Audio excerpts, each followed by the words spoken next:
Yes, maraming nagtatanong kung dahil ako ang majority leader, kung ano ang aking role.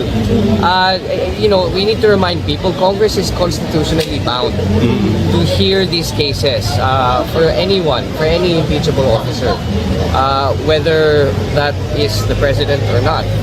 So, sa mga nagsasabi na baka haharangin niya yung impeachment or whatever, I cannot do that. And I have to perform my duty as majority leader and perform my duty to the Constitution and my mandate. And that is to say that I cannot stop any impeachment complaint from being referred to the floor or to any or to the Committee on Justice. We have to let the process. We have to let the process do its. We have to go through the process rather. And again, the President in Malacanang has stated that he's confident na wala naman siyang ginawang mali. And I share the same sentiment. So I will not be stopping or blocking any impeachment video. Oh, yun ang sagot ng matinong tao. Diba? Ang impeachment naman po kasi ay paraan din ng isang inaakusahan na linisin ang kanyang pangalan, 'di ba? Ito po ay proseso, legal na proseso. Kung may mga ebidensya ay mailabas do'n, 'di ba? Pero nakita niyo naman 'pag si Sara Duterte, todo pigil sila, ni ebidensya ayaw nilang ilabas, no? 'Di ba?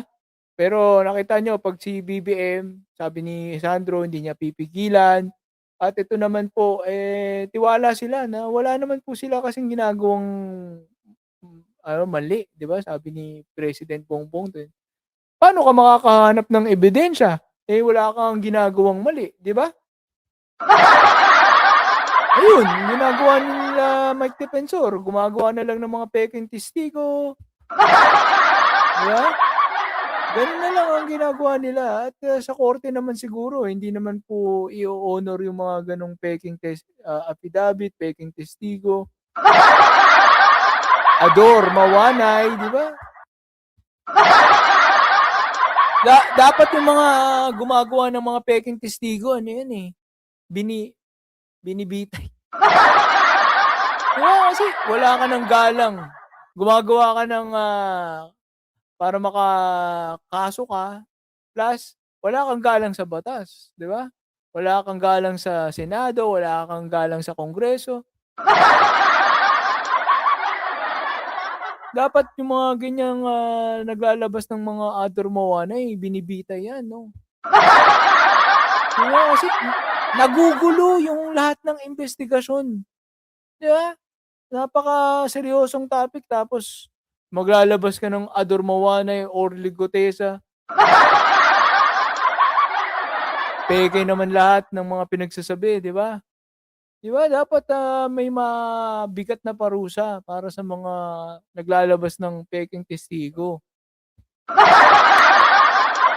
Ewan ko kay Senator Ping, ba't hindi niya pa pinakulong yan, di ba? Dapat nung nilabasan siya ng Ador Mawanay, dapat kinasuhan niya, pinakulong nila, di ba? Kaso ang nakulong yata yung Ador Mawanay lang. Grabe, ganyang kasama ang mga politiko natin. Kayang-kaya nilang gumawa ng mga peke. Testigo, magsinungaling, harap-harapan, di ba? Tapos feeling nila hindi naman sila makakasuhan, hindi sila makukulong. Impunity, no? At willing silang hilahin sa yurak ng putik ang bansa, no? Kasama ang Pangulo para lang isulong ang kanilang mga personal na interes. Dapat magkaroon tayo ng batas na mapapanagot yung mga ganyan, no? Ganyang kasamang mga politiko. Hindi. Alam mo naman kung nagsasabi ng totoo, hindi, di ba? Tindi niyang mga yan. Kaya, usapan ng impeachment kay Sandro, okay yan, ano naman, 'di ba? Susunod sa proseso, 'di ba? Ganoon. Pag kay Sara Duterte, ilag na ilag, ayaw maglabas ng bank account, 'di ba?